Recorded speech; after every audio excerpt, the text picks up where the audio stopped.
एका उमेदवाराची मला अत्यंत भीती वाटली आणि मला पाहायचंय की त्यांना काय करायचं आहे. पण काही आमच्या कौटुंबिक कारणामुळे आम्हा दोघांना फक्त पैसे कमवणे हा ध्यास होता. आपल्या आजरा गडिंग्लज चंदगडमधून जे स्थलांतर होते हे कारण काय स्थलांतर करायचा विचार केला ते म्हणजे फक्त पुण्यावरून गावी स्थलांतरित व्हायचा आम्ही विचार केला. नमस्कार. एनर्जी कॅम्पेन निवडणुकीचं शॅम्पेन या विश्लेषणात्मक कार्यक्रमामध्ये पुन्हा एकदा स्वागत. काल भारतीय जनता पार्टीच्या नेत्यांनी आणि इतर लोकप्रिय आमदारांनी जे माझ्याशी बोलले गेले की आमचे उमेदवार असे आहेत तसे आहेत. एका उमेदवाराची मला अत्यंत भूल पडली ती म्हणजे आमच्या खडलगे मतदारसंघामध्ये उभ्या असलेल्या हर्षदाताई निकले. ते दोन्ही दाम्पत्य मला ऐकून माहित होतं, पण जेव्हा मी मतदारसंघात फिरायला लागलो, मीही नाटकाच्या निमित्ताने इकडे तिकडे भटकत असतो या भागामध्ये. या माणसाबद्दल, या तरुणाबद्दल मला इतकं ऐकायला मिळालं, या जोडीबद्दल म्हणा हवं तर, की कसला ध्यास घेऊन या आता सध्याच्या कलियुगामध्ये असे तरुण देखील आहेत जे समाजाचा विचार करतात, पण केवळ विचार करत नाहीत तर समाजाला प्रत्यक्ष देण्या एवढं कर्तृत्व त्यांनी गाजवलेलं आहे. तर अशा यशस्वी, सुविध्य आणि ती कर्तबगार लोकप्रतिनिधींची भेट घेण्यासाठी मी आलोय आणि मला पाहायचंय की त्यांना काय करायचं आहे. त्यांचे नेतेच नव्हे तर भागातील सर्वसामान्य जनता देखील त्यांच्याबद्दल जर चांगलं बोलत असेल तर ते कसे असतील नेमके. नमस्कार, तुमच्या दोघांचंही स्वागत. तसं बघायला गेलं तर आमची भेट मी ज्यावेळेला पुण्यामध्ये होतो आणि ही MPSC करत होती तर ती PSI सिलेक्शन झालेलं आहे. क्या बात आहे. पण काही आमच्या कौटुंबिक कारणामुळे तिने ती पुढे नोकरी न करण्याचा निर्णय घेतला. त्या ठिकाणी आम्ही भेटलो आणि मग आमच्या घरच्यांनी ज्यावेळेला आमची भेट झाल्यानंतर जवळपास 1-1.5 वर्षांनी मग आम्ही लग्न केलं. आणि या प्रवासात जशी मला हर्षदा भेटली तेव्हापासून माझ्या आयुष्यात एक भरभराट झाली. आज जे काही मी इथे आहे, माझ्या आईचं, माझ्या समाजाचं, माझ्या शाळेचं, माझ्या गुरुजनांचं आणि बऱ्यापैकी ह्या गेल्या 15-16 वर्षांमध्ये माझ्या सुविद्य पत्नीचा सिंहाचा वाटा याच्यामध्ये राहिलेला आहे. 1000 पट जास्त आहे मला असं वाटतं. कारण ते एखादं काम हाती घेतलं तर त्याला कसं वाहून घ्यायचं हे मी त्यांच्याकडनं शिकलेली. अगर आता तुम्ही लोकांचं प्रतिनिधित्व करणार आहात, कसले विचारत आहे की स्वतःच आपण कमवायचं, भरपूर आयुष्य, आराम, मजा करायची आयुष्यात, की काय समाजाचं देणं आहे. कारण तुमचं लहानपणी पितृछत्र हरवलेलं आहे. तुम्हाला माहित आहे का अनाथपणाचा भास किंवा तो आभास काय असतो ज्या ह्याच्यातनं आलेला आहे. आता तुम्ही भागामध्ये फिरता नाटकाच्या निमित्ताने वगैरे आणि तुमची बऱ्यापैकी लोकांच्या बरोबर मैत्री आहे.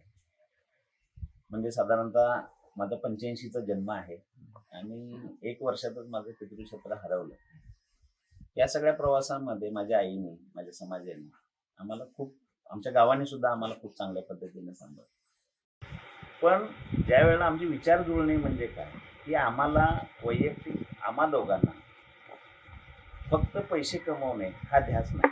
मी कधीही पैशाच्या मागे धावलो नाही. पण जे काही मी करत गेलो त्याच्यामुळे मला समाजामध्ये चांगली लोक मिळाली, चांगली मित्र मिळाले, चांगले नातेवाईक मिळाले आणि त्यामुळे जे काही आम्ही उद्योग व्यवसाय केला त्याच्यामध्ये आम्हाला यश मिळाले. ज्या आपल्या आजरा गडिंग्लज चंदगडमधून जे स्थलांतर होते ते कारण काय आहे, तर कारण त्याचं आहे की इथं आर्थिक स्रोत नाही. आमचे विचार त्याच गोष्टींवरती जुळले की ग्रामीण भागातून आता सर्वजण शहराकडे पळत आहेत. जर बघितलं आपण तर आपल्यासारख्या खेडोपाडी 50% घरं 1 किंवा 2 माणसांनी, एक म्हातारी किंवा म्हातारा, आजी आजोबा एवढ्यांनीच फक्त राहिलेले आहे.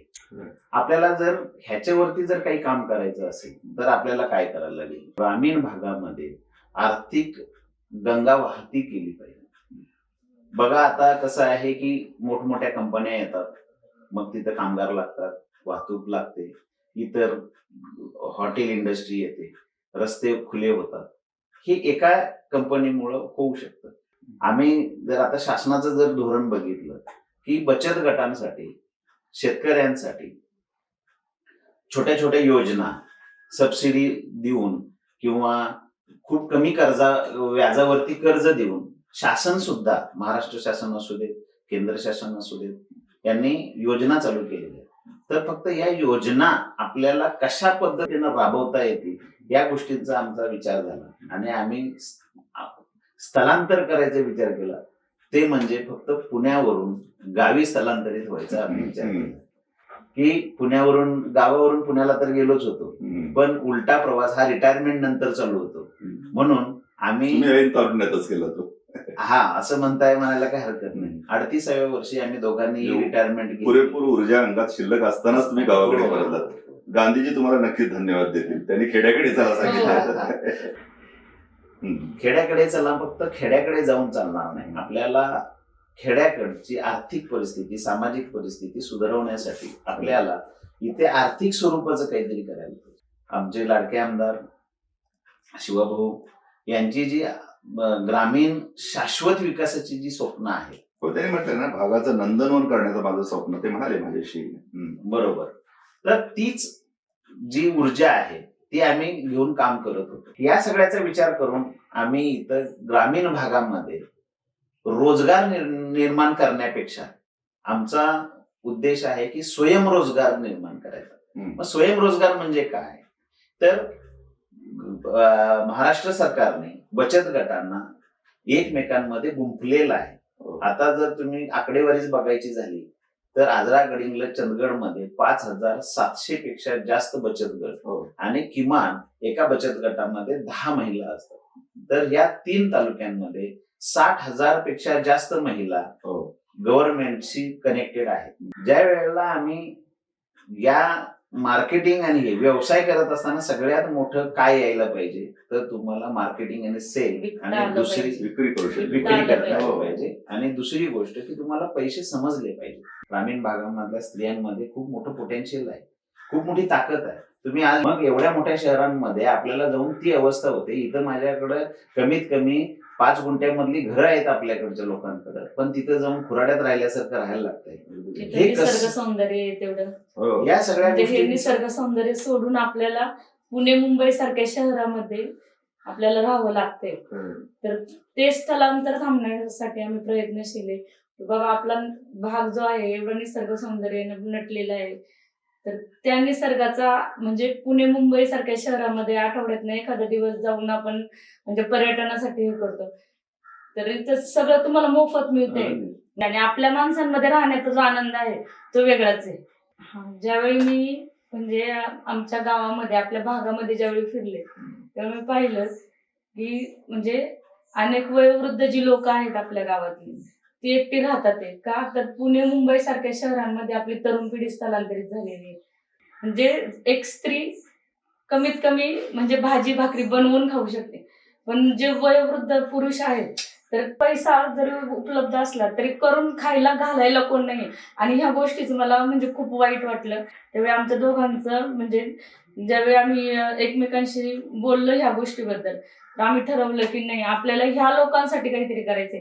तरुण पिढी त्या पुणे मुंबई सारख्या भागातनं आपल्या गावामध्ये परत आली पाहिजे.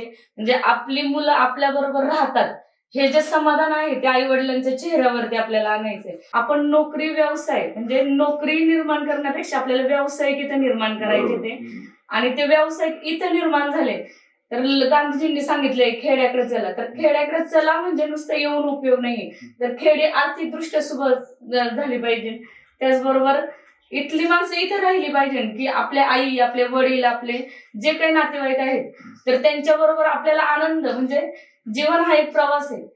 म्हणजे आपण तो आनंद रोज साजरा करता आला पाहिजे. तुमच्या विचारावरती प्रचंड प्रभाव सावित्रीबाईंचा, महात्मा ज्योतिराव फुल्यांचा आणि कर्मवीर भाऊरावांचा हा प्रभाव मला खूप वाटतो. तर ते मला बाहेरून कळलं, कारण तुमच्या बोलण्यात त्यांचा वारंवार त्यांचा कर्मवीर भाऊराव पाटलांचा जे विशेषता येतो. काय असं काय त्यांनी झपाटून टाकलं तुम्हाला, काय त्यांच्यासारखं करावं असं वाटतंय म्हणून कर्मवीर भाऊराव पाटलांचा म्हणजे कर्मवीर भाऊराव पाटलांचा माझ्या विचारांवर प्रभाव आहे. आणि त्यांनी त्यांच्या पत्नी म्हणजे त्यांच्या पत्नीने लक्ष्मीबाईंनी त्यांना जी साथ दिली ती मला म्हणजे माझ्या पतींना साथ द्यायची आहे. सावित्रीबाईंनी जे ज्योतिराव फुलेंना साथ दिलेली आहे ती साथ मला त्यांची आहे. तर त्यासाठी मी प्रयत्नशील आहे.